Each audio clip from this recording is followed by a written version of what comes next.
امام رازی نے یہ حدیث لکھی ہے کہ اللہ کے رسول صلی اللہ علیہ وسلم نے ارشاد فرمائے من مات علی حب آل محمد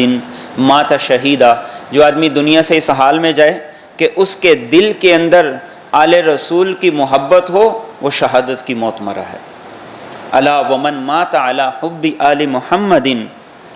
مات تائبا، آپ نے فرمایا جو اس حال میں دنیا سے جائے کہ اس کے دل میں آل رسول کی محبت ہو، اللہ نے اس کو توبہ کی توفیق دے دی، اس کی توبہ قبول ہو گئی۔ الا ومن مات علی حب آل محمد مات مغفورا، آپ نے فرمایا جس کے دل کے اندر آل رسول کی محبت ہو، دنیا سے چلے جائے، اللہ اس کی بخشش کر دیتے ہیں۔ الا ومن مات علی حب آل محمد مات مؤمنا مستکمل الایمان، جو آدمی آل رسول کی محبت لے کر دنیا سے جائے، اس حال میں دنیا سے جاتا ہے کہ اس کا ایمان کامل ہوتا ہے۔ الا ومن مات علی حب آل محمد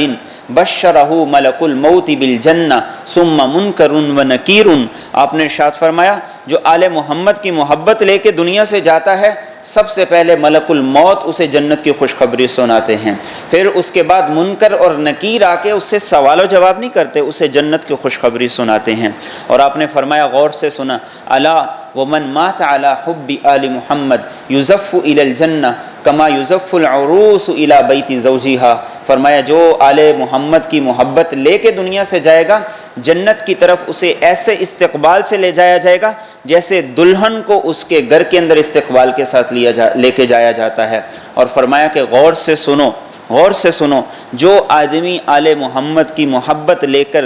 دل میں لے کر مرے گا، جس وقت اس کو قبر میں ڈالا جائے گا، اللہ جنت کے 2 دروازے اس کی قبر کے اندر کھول دیں گے۔